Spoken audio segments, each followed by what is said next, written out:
So really, I mean, what you're saying is this sounds like a win-win situation, except for all of the dead people.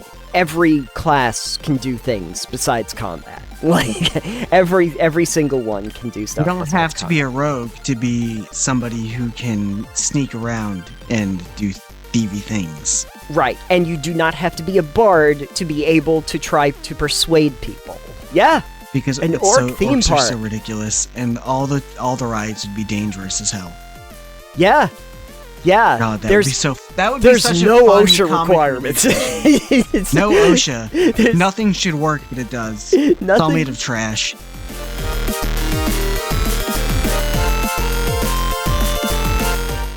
Alex, how are you feeling on this snowy day? Oh, sick of it. Yep. Well, good news. It's starting to look like spring in a few months. So yeah, it's right around the corner, believe me. You know, I guess that we can just eat snow to our heart's content. Yeah, until it's then. like a dog. Just like dogs. After we're done eating our snow, we can have fun recording an episode of Total Pep and Lockdown, which is what we're doing right now. Hi, everybody. Welcome once again to Total Pep and Lockdown. I am Nathan. I am Alex. And we are going to be going back to a more classic Total Pebble Knockdown subject, which is D&D questions from Reddit. I have had several that I accumulated that I never got around to, some of them that we were going to do during the Advent calendar, and we are getting back around to it now. Good time for it as we head into March Madness. The other thing is that we really haven't talked a lot about D&D for a while. So it's been a little bit. Yeah, absolutely. We've been talking a lot about video games, but we're going to go a little bit more back to the analog for a minute and change. It's been a long time since I've actually played D&D for realsies, though, which is annoying. Yeah, it really is. If only I knew more people who actually did that, or if I could teach anybody who I am around on a regular basis without them looking at me with a quizzical look over their head. On the flip side, I'm trying to get people together to play Wrath and Glory with me. Oh, very nice. So yeah, it would be me running it, and then 4 people who have never played it, and 2 people who have no idea about the setting. I would be both of those things. I don't know about it, and I don't know about the setting, so... Yeah, perfectly fine. Warhammer has always eluded me. Sorry, but it's true. Fine, you have about the same intelligence on what's going on in the universe as the typical citizen of the Imperium, then. Yeah, pretty much. I got 3 questions for you. That's always good, because we usually do 3 things, so... They're just all on theme today. All of these, by the way, come from the D&D subreddit. That's usually a great place to find D&D questions. And this is actually from a few months ago, this first one. This is a fun one, though, because I want your opinion. The title is, one of my players got bit by both a vampire and a werewolf. He since has forgotten to stop by the healer, and since it's very in character, I need to come up with what happens to him. The bites both happened in around the same time.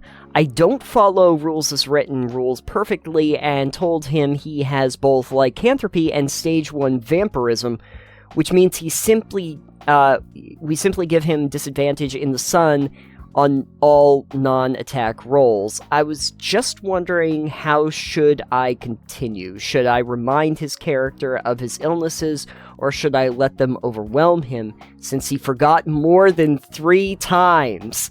I believe allowing for it to develop would put curing him out of the ability of the local healer. Well, that last sentence seems accurate.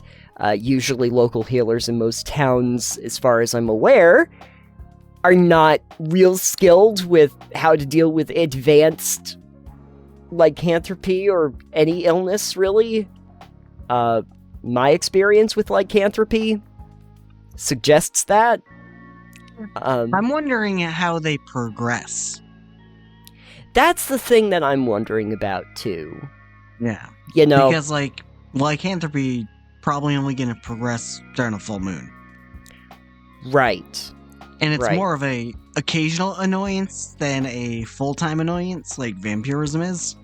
Yeah, the vampirism's always going to be a problem for you.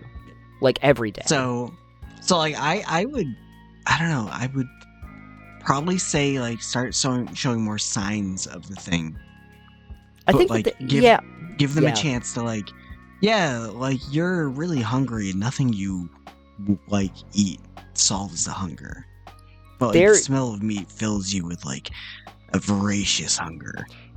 there's, from a narrative sense, I think that it makes logical sense not to make it very obvious, but to kind of give the hints. Like, you as the DM just know this stuff and act as if it is true, regardless of whether the player understands or thinks about it or not. It's like something happens, you know that they have vampirism, it's not going to go well. They try to eat like regular food as a vampire, and it's like you got to make a constitution check because you're probably going to throw this up.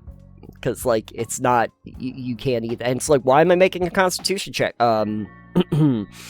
Think about this for a second. Just go back in time and imagine in your head what might be causing that to happen. And we're going here. I'd probably make it so all the food that they eat tastes like ash or something like that. Yeah. So I'm like, you take a big bite of the orange and it just tastes like ash. Yep.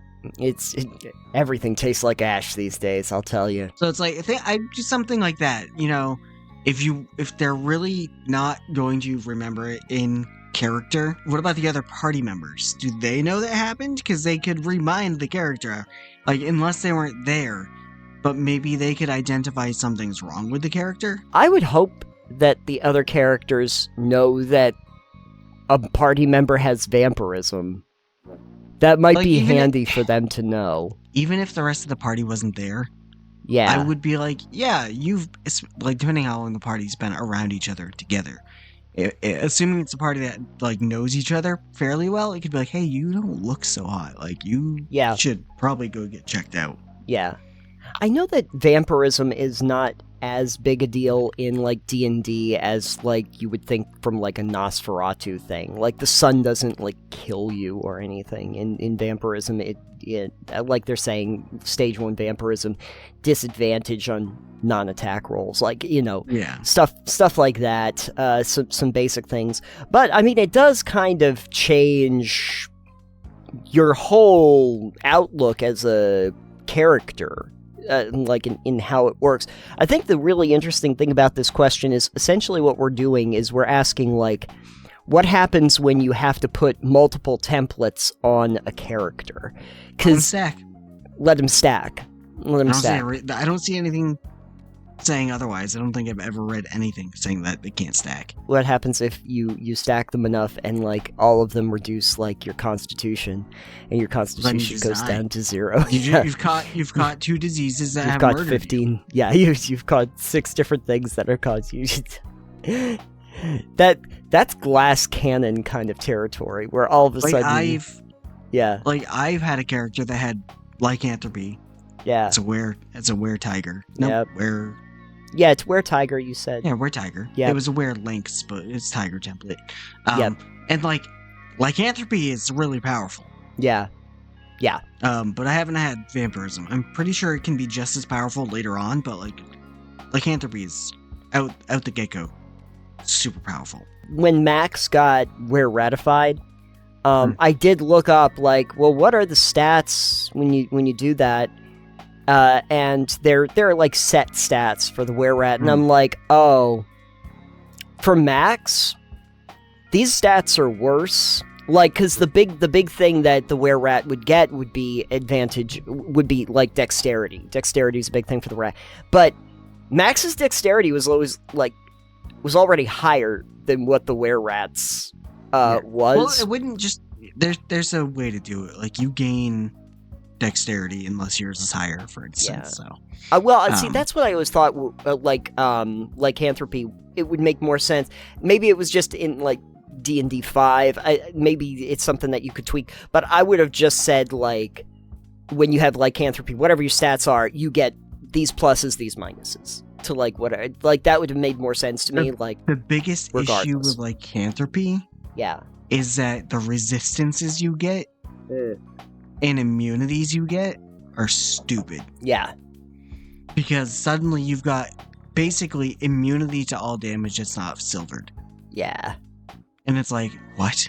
It's just straight immunities to like bludgeoning, slashing, and piercing damage, unless made by silvered weapons. Yeah. Like, it should not be an immunity. It should be a resistance. I would say resistance, and the other thing that would be really interesting is that, like, I could see a thing where they say you can't be outright killed unless it's a silver weapon. Like you can be beheaded. Yeah, okay, that's fair. I mean, dismemberment is pretty gonna kill you. Vampires, there's so many ways to kill a vampire, though. It's a lot of really good ways. I'm thinking fire is something that they're vulnerable to. I mean, Or I light. don't think werewolves got regeneration, so. I've wondered about that because I believe, not that I'm particularly familiar with, like, World of Darkness, but I do think that they talk about, like, vampire-werewolf hybrids in that so, yeah. as well. That's a thing. But my experience from, like, playing Bloodlines was that, vampires, they got powers and stuff, and you gotta be, you can't be out in the daytime, and there's a lot of things that you can do, and you have to kind of, like, blend into society. But if you're a freaking werewolf, you're just a monster that will destroy everything, because there's one section in Bloodlines where they're, like, there's a werewolf. It's, like, the one time that there's a werewolf in that game. And they're basically, like, the tram is coming. You got to just stay away from the werewolf. You just got to keep running away from the werewolf. There's, I guess, an actual accomplishment if you can kill the werewolf, but you have to do it in a very specific way because it's just this giant hulking wolf that is just marauding through this building that you are just supposed to stay away from because vampires are no match for them, even in that world. It's just it's stupid, ridiculous how powerful they are when they are in their wolf form. If we're talking about like player interaction and stuff like that, I guess if the player wants to forget about it, I mean, every time a full moon comes out, or they try to eat food, or really anything else, I think that they're probably going to get reminded of it in world. That's kind of on them if they try to do something, and it turns out, oh, that didn't work out quite the way you thought, because you did not keep track of your character. Yeah. In the first full moon for a new werewolf, they're not going to be in control of that. No. It's going to be, you wake up naked, covered in blood, scratches, tufts of fur around you. Yeah. Somewhere you don't know where you are. And maybe there's a dead person next to you. Yeah. Dude, where's my corpse? Yeah. It's gonna be, so you had a bender last night, huh? Yeah. Tell that to the three bodies next to you that are definitely townsfolk that are now dead. Yeah. So. Yeah, absolutely. Then you start to, you bit a couple people, and then there's other werewolves around, and you wonder, like, oh, wonder how that happened. Nah, it's like, I would just have them surrounded by corpses they don't know about. Yeah. I wouldn't have them pass it on. I'd be like, yeah, no, you just murder them to feed. Like you wake up gnawing on a leg. You just wake up and you have, like, a leg in your mouth, and you're kind of like going, ha ha. On the bright side, that would sate the bloodlust of the vampire, too. It's true. Because you kill the people, eat their meat, and drink their blood. Yeah. So really, I mean, what you're saying is this sounds like a win-win situation, except for all of the dead people. Yeah, except now you're going to be hunted. Yeah, you're going to be hunted.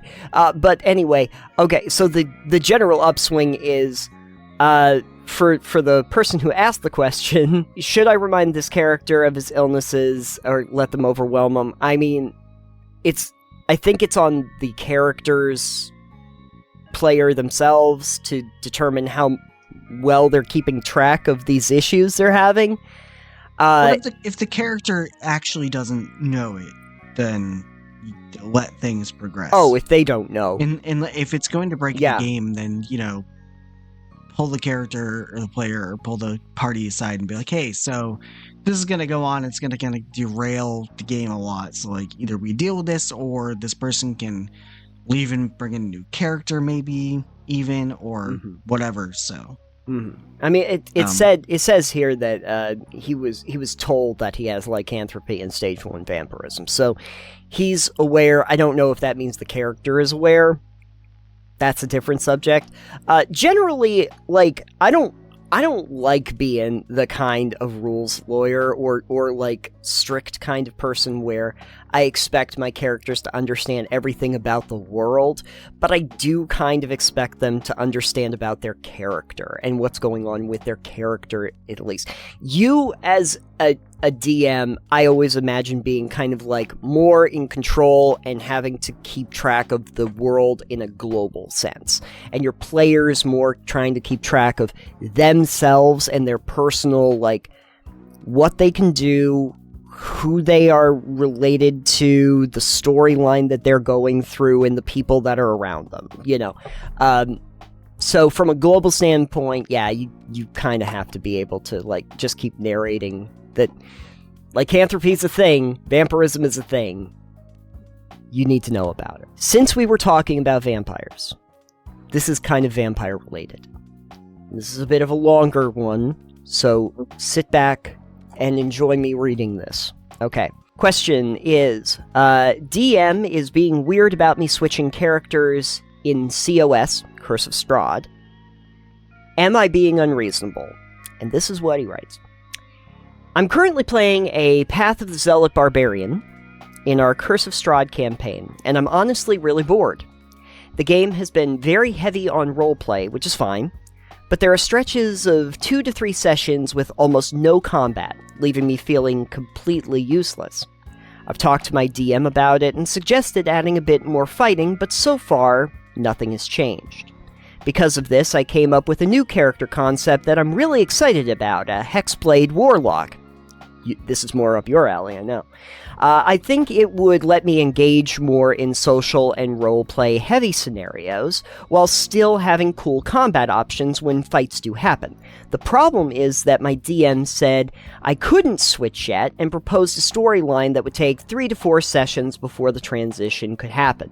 That's almost a month of continuing to play a character I'm not enjoying in a game I'm struggling to engage with. I don't want to leave the group, they're great, and we all get along really well. I just don't know how to handle this. Am I being unreasonable for wanting to switch sooner? DMs, how do you handle situations like this when a player is really bored with their character? So this is a there is an update. I will at least give you the update that he lists here, so that we can get a better idea. It says, didn't think I'd get so many replies. I must expand on social. I meant more so being able to disguise self and eavesdrop on stuff, use spells for certain situations, etc., and not necessarily just for talking. There has been a span of 3 sessions straight with no combat, and I tried to implement different ways to roleplay. And I find myself being limited on what I can do. Maybe I'm not good at role-playing, but I find myself bored in those sessions. So I see that there's more meta stuff beyond combat that's kind of involved in this. I guess the question there is, are they frustrated that they're bored because they don't feel like they can do stuff because their character's not skilled at it?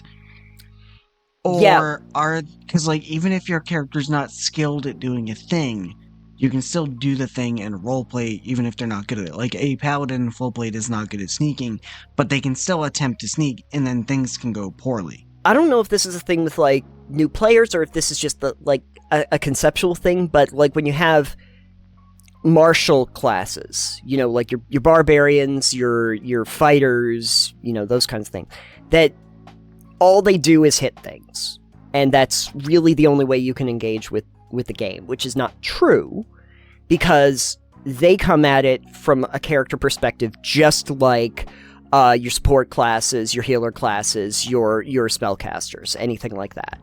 Your rogues have a backstory, and sure, they can do other things that are besides just combat, but every class can do things besides combat. Like, every single one can do stuff. You don't have to combat. be a rogue to be somebody who can sneak around and do thievy things. Right, and you do not have to be a bard to be able to try to persuade people. Like, you know, there's no saying, like, different characters work differently, even among those classes. So there's no problem that I have with, if you're a barbarian, that you could still be in a roleplay heavy game and make it work. So I'm wondering more if that's the case, if they feel like they're not good at the things in character because they like their roles and their skills don't align with being able to do the things, or if they're just not finding their character as a character would engage with these options.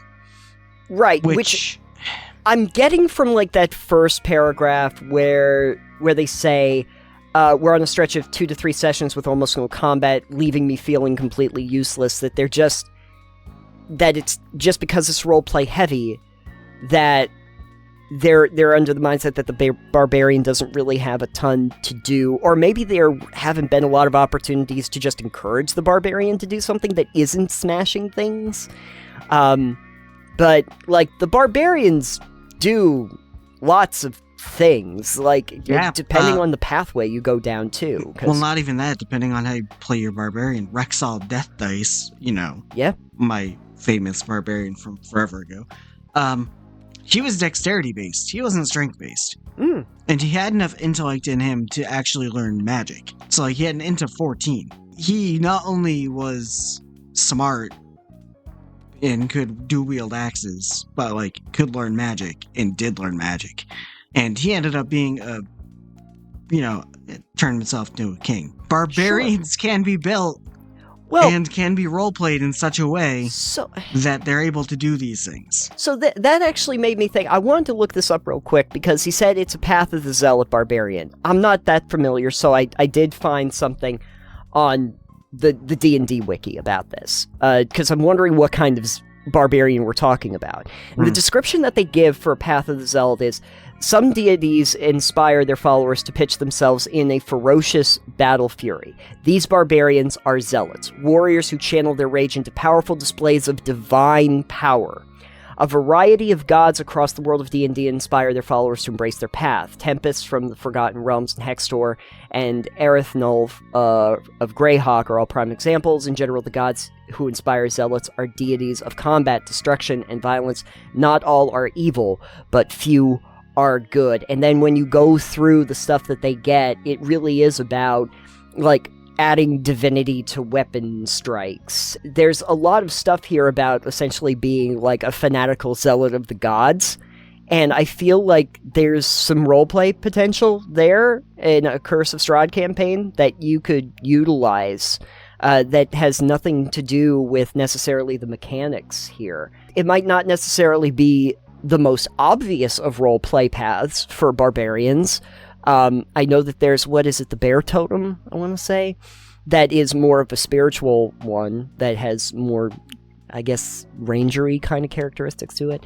But I don't know, from that description alone, I'm like, I could think of some things that you might be able to do in a Curse of Strahd campaign. I mean, you're a divine zealot of the gods in a world where you're trying to find, like, a big, powerful vampire. I think that you might be able to work with that in a non-combat setting.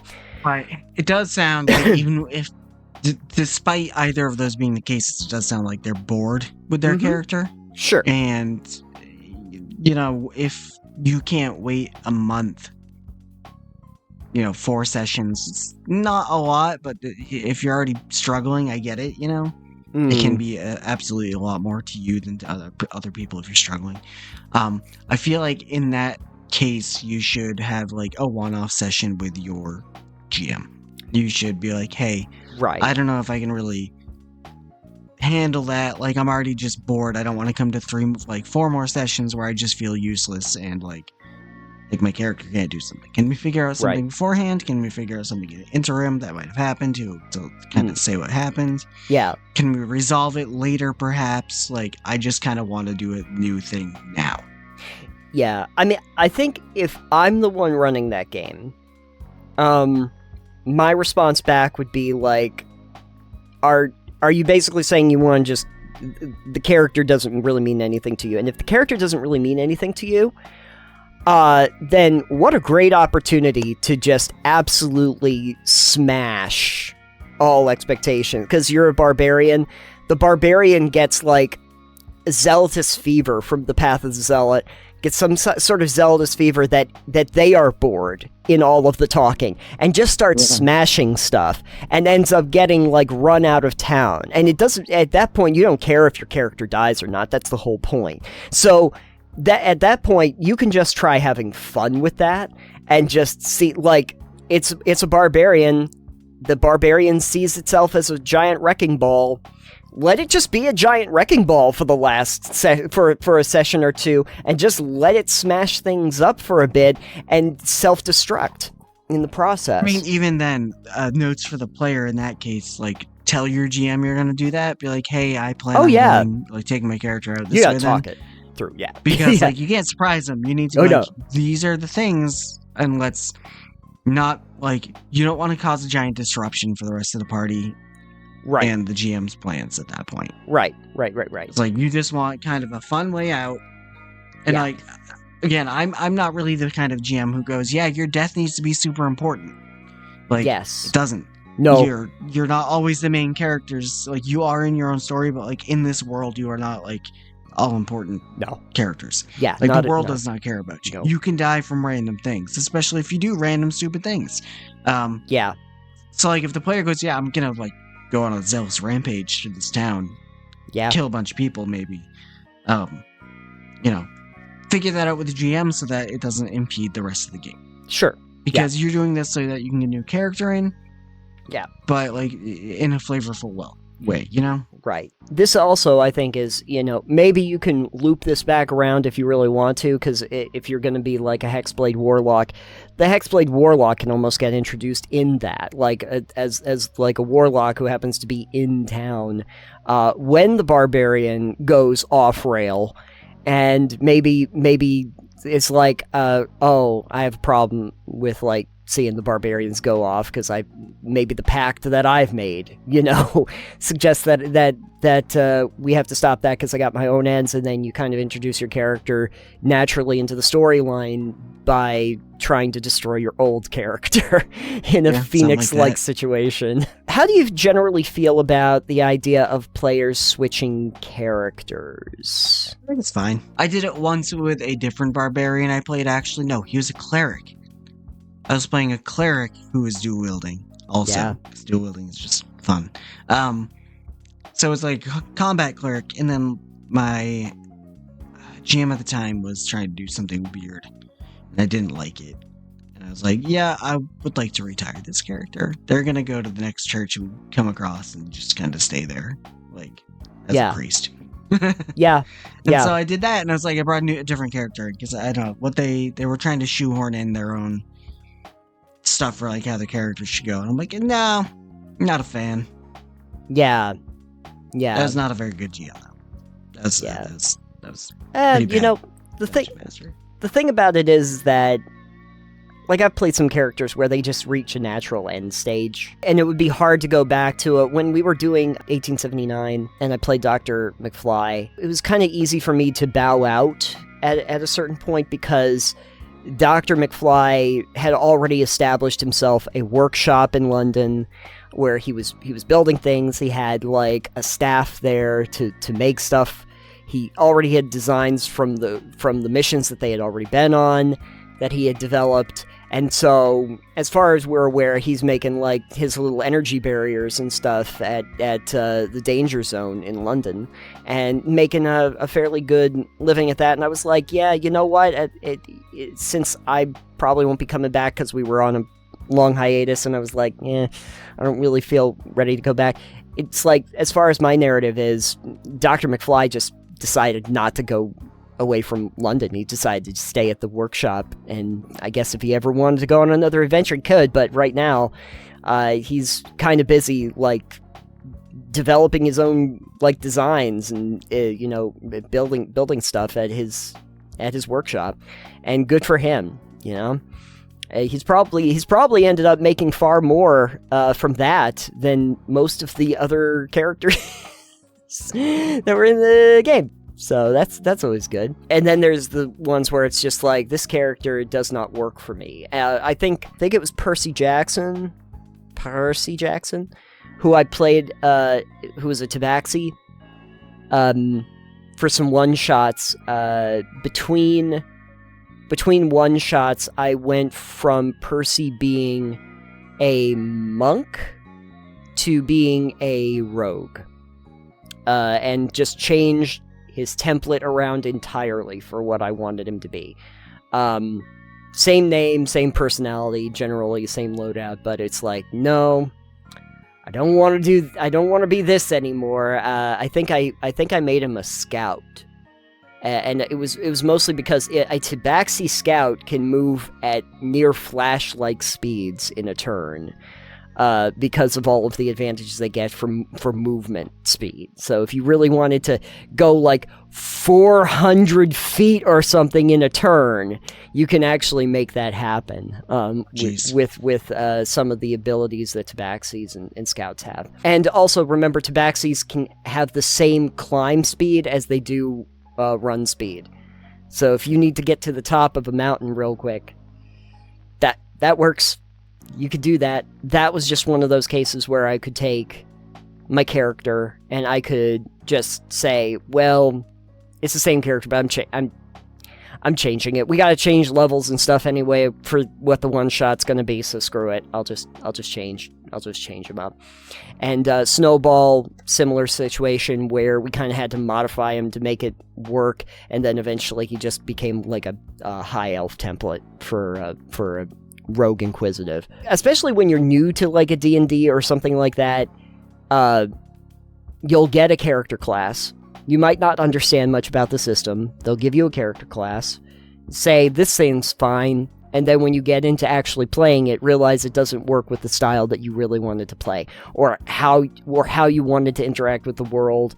And yeah, I think that players should be allowed a mulligan, at least, when they don't have a firm grasp on what they really wanted to do. Maybe a barbarian doesn't work so well in a Curse of Strahd campaign, or like a narrative-heavy one, but I think that also just depends on how you're viewing the barbarian, or viewing the fighter, or the monk, or anything like that, you know?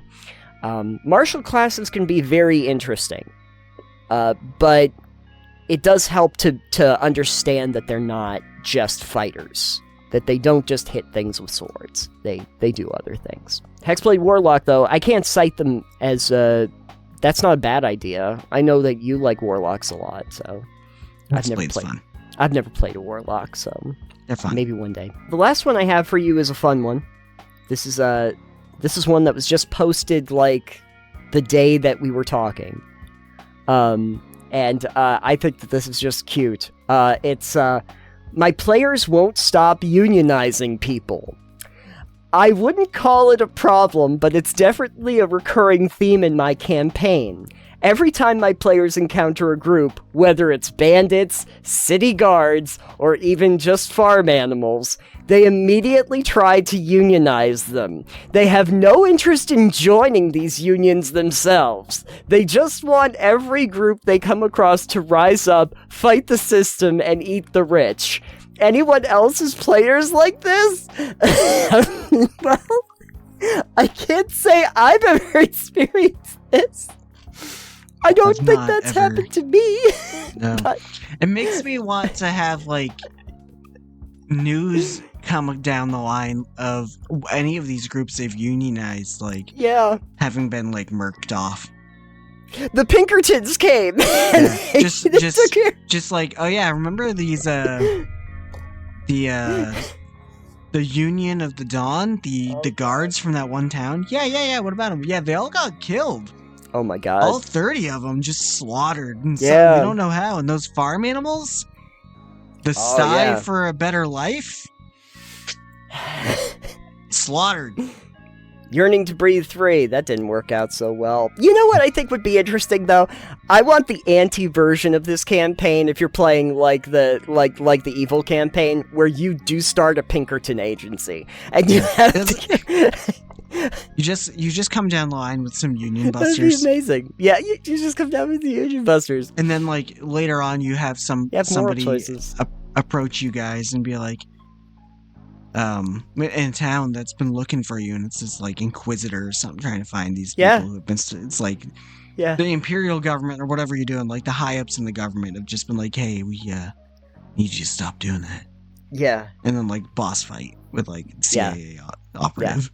I did have this idea for a campaign that I thought would be really interesting as like more of like an open world campaign, but like more like dynamic open world map where your characters are essentially like on the run from like they're like the most wanted in this world. And so you have this like tyrannical government entity that's trying to track you down, and they're fanning out and they're asking questions, and you have to like try to figure out like where they are and like make decisions about like where you're going to try and avoid them. But then decisions that you make in the world could help you with that. And so something like this might make sense in that world where you're trying to, you know, do like a revolution from the ground up of trying to maybe not even unionize, but just trying to create like the patriots that are going to rise up against England in this scenario, so that you can try and fight back against the Empire. And that scenario, though, I would have had like a map that the players wouldn't necessarily see, but I'd see, of like where the logical movements of like troops and resistance were, almost like a strategy game, like in that, but as an RPG. So I mean, I can see this kind of thing working for that, but I just think it's really funny that that's like their main goal everywhere they go is like, oh, you work in factories? Do you own the means of production? You should. You should own the means of production. And they just do skill checks. And they just... Here's a copy of Das Kapital. Would you like to read this? Yeah. I think that's amazing. That's a thought process. Have you ever done, like... It doesn't necessarily have to be this idea about, like, the unionization of people, but I'm trying to think of, like, times where I've had player characters that had, like, larger projects that they were always working on idealistically, that they were always trying to, like, do, that didn't necessarily relate directly to the game world. I think the closest thing I ever had was when I was playing Rembrandt. We were going on a whole thing about trying to get support for this town that we were from to get money and resources, and there was an orc army that was coming towards it. So we were in the middle of trying to, you know, secure money and funding for essentially this art community that we were part of. But throughout the whole thing, Rembrandt ended up like on a whole separate thing where he really wanted to make a surfboard. I don't think he quite understood, but he was like, wouldn't it be amazing if I could just, like, be, like, on top of the water? Because I'm so big and heavy, and I could make it, like, and then I could, like, sail on top of the water? What could I do? And so then when we would go into dungeons and stuff, he started thinking about, like, ooh, what could I use for a board? What could I use for a sail? What could I use for this thing? To try and make this thing that, like, every time we went to different places, he'd like, I could make this part for this thing that I'm going to do. And I think I was inspired by Adventure Zone, because I remember Taco in the original Adventure Zone saga kept, like, innovating to actually discover how to make a taco that he would give his name as, like, because tacos hadn't been invented in the world. And so the inspiration would occasionally come to him about this aspect of the taco that he could then implement into his cooking show for the thing. So there's like those larger projects, but probably not on the aspirational part of unionizing everything. I mean, Hef and Shump didn't really try to unionize as much as they tried to raise the help and support the resistance to the dictator.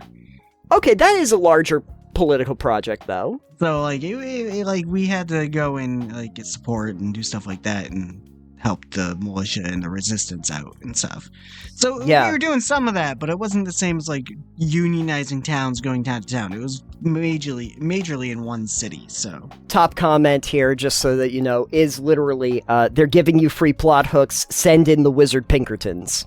I guess just as a general thought process, if your players are coming up with like subplot things that they just want to do around town, it's kind of great, actually, because it just gives you lots of stuff to work with. I think I'd much rather prefer that than players that don't seem to, like, add anything to the storyline, where they're just like, sure, I'll roll for that. Okay. And then there's nothing to work with. This is great. Like, at a certain point, I think if they were really determined about this and it was me running the game, I would just kind of, like, be going, okay, so I guess we're going to make the campaign more about this. Like, I gotta kind of focus now on how we're going to address this. Here's the fun thing, too, for me, is, as I said, I might be running a Wrath and Glory campaign at some point. Depending what the players do, like, they could definitely, like, I don't know what type of campaign we're going to do yet, because I need to talk to the players and see if we can all figure out what we want out of the game. But, like, they could definitely go into a hive or a manufacturer and try to unionize people. Sure. It would probably just end up with everybody turned into servitors. Probably, but that would be neat. Like instead of, hey, you know those town guards that you unionized, they all got slaughtered or murdered, killed? Yeah. Or a bunch of them got killed off or found dead? No. Oh, so the manufacturing staff all wants to unionize, huh? Time to lobotomize you all. Yep. Welcome and then to Warhammer. You'd be tracked down for doing such heresy and burned if they could find you. So, you know, don't disrupt the status quo. I feel like we're now just making the plot of, like, Tyranny or Disco Elysium at this point. Like, we're making a very different kind of narrative through the structure. Listen, but Warhammer's grimdark. Oh, yeah. And they still need bodies. It doesn't matter if you're working the factory or if you're just a servitor without a brain. Yeah, I don't know what you're talking about. Warhammer being grimdark? I did not get that from my experiences with Warhammer. I mean, like, when I see those giant, like, Gothic cathedral fortress things that they're rocking, and like, the babies with the mechanical headpieces, the cherubs and stuff, I did not get the idea that this was some kind of dystopic setting at all. Absolutely. It's just fantastically dystopic. Oh, no. It's paradise. It's also satire, so it's wonderful. I also like Grim Light because you could do, like, everyone focuses on the Grimdark of 40K, which obviously the overarching setting is fairly grimdark, but, like, you can do other things inside Grimdark that are still, like, it's dystopic, but, like, you know, there are, like, pleasure palaces, for instance. Sure. You can find all sorts of bullshit in there. Yeah. It's dystopia is not necessarily a dark thing. It can be presented in a very light manner. My recollection, haven't read it in a long time, but, like, if you ever read, like, Brave New World, Aldous Huxley's, that's kind of grim light in its set. It's dystopic, but it's dystopic in that, like, people are pleasing themselves to death, essentially. I mean, that does happen in 40K too. Half the Eldar species died because of that. You could also do a whole, like, you could do a Mad Max type setting in Warhammer. Perfectly fine. Like, you could just have a world that is like a desert and everyone's rocking these old diesel powered cars and whatnot. Yeah. And, like, it's a feral world. It's a death world, whatever. Everything is out to kill you. You could do any of those things and it would be fine. Heck, there's a game on Steam. And it is Warhammer 40k. And you know what it's called? What? Speed Freaks. Nice. It's a racing game. Yeah. It's Cool. orcs. Nice. I think it's also free. Nice. But like, I like this. Mhm. especially because the orcs are just like the comic relief of 40k. Yeah. But they're still 40k, and they're lulzy as hell. Yeah. Yeah. I want to see like I can definitely see a very dystopic future that looks like Whimsyshire. You know, That's anything that's the orcs touch. yeah. That reminds me. Oh, you know what that kind of reminds me of? That reminds me of in the Surge, because you have a little familiarity with the Surge, but there's in both the first game and the second game, there are like expansions that kind of play on that, where you go to like this theme park in the first one, and you go to like a model city in the second one that's supposed to be like, look at this beautiful suburban landscape that we've built for you. And then there's like, the first one has like the mascots, but then the mascots shoot lasers out of their eyes. So that's fun. Kind of also reminds me a little bit of like in Fallout, where you go to Nuka World.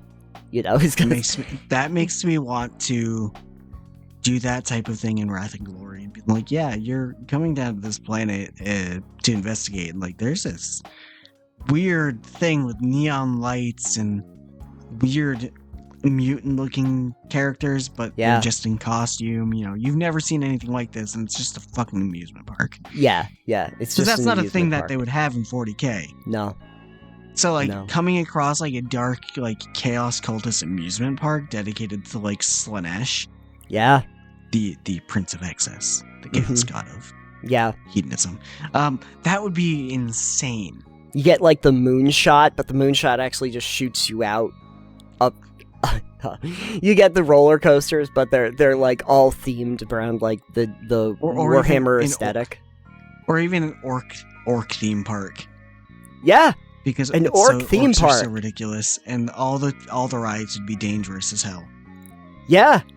God, there's no OSHA requirements. No OSHA. Nothing should work, but it does. It's all made of trash. Half of it's down. You know what you got to do? Go back to Fallout 4 for a minute. Play the Nuka World expansion to give yourself some inspiration, because it could be rides like that. It could be rides just now like that. I do want to do that. That's a fun idea. Yeah. If anyone that's playing in my game is listening to this, forget that. Yeah, forget that was a thing we were talking about. And then the subplot is that you can get the orcs to unionize in the theme park, to get back to our question. That's not hard. You just go, I've got lots of teeth for you. Yeah. Because they collect teeth. They collect teeth. Yeah, exactly. The workers should own the means of teeth. That's what we should do. Well, yeah. They produce the teeth. It's orc teeth that they trade in. Oh, okay. Which comes from other orcs. Perfect. Because they do a lot of infighting. Perfect. That's great. Orc culture is so majestic. It's fantastic. Anyway, back to the question real briefly. Let them try unionizing people. That's neat. Make it the whole point of the game at that point. You roll with it. You've just had half your job done for you as a DM. You thank them at the end that they gave you just absolute narrative gold. Back to doing something a little bit more standard. I'm sure we'll go off rails for the next one. Don't worry about it. But at least we talked a little bit about D&D. After a little ways of being away from it. So, glad that we got back to that. But, Alex, if folks wanted to find out more information about Total Pebble Knockdown, where could they go? You can go to our lovely little website over at TotalPebbleKnockdown.com. That's right. It's a nice landing page for all of your pebbling needs. You can find us on Patreon. from there, and you'll get episodes before they launch publicly and extra stuff that we do behind the scenes. So that's always fun. And of course, you can find us on all the podcast apps that are known to mankind. Rate and review and subscribe where necessary. And you can find us over on our Discord channel. It is a public Discord. So you can come and check us out there. We do chats about various things, tabletop, video games. It's there if you want to talk. Yeah, and we do a monthly live session, and we chat over there while we're doing that too. So you can check us out over there. And with that being said, I think we can wrap up yet another episode of Total Pebble Knockdown before we get on to, I believe, hold on. Ooh, yeah. You know what the next episode is? No. It's episode 150. Whoa. It's 150. I think for 151 we should be drunk. Yes. Bacardi. Yeah. Don't worry. That's how we'd prefer to record anyway. So, we'll look forward to that. Episode 151, the drunk episode. The drunker episode. We'll get Paul on for that. Yeah, there we go. That'd be great. We'll play drunk Minecraft, which is mostly just how people play Minecraft. I don't know what it is. They're high on juice boxes. Oh, sure. Yep. Anyway, thank you for joining us. We will see you on the next one. Goodbye for now. Bye.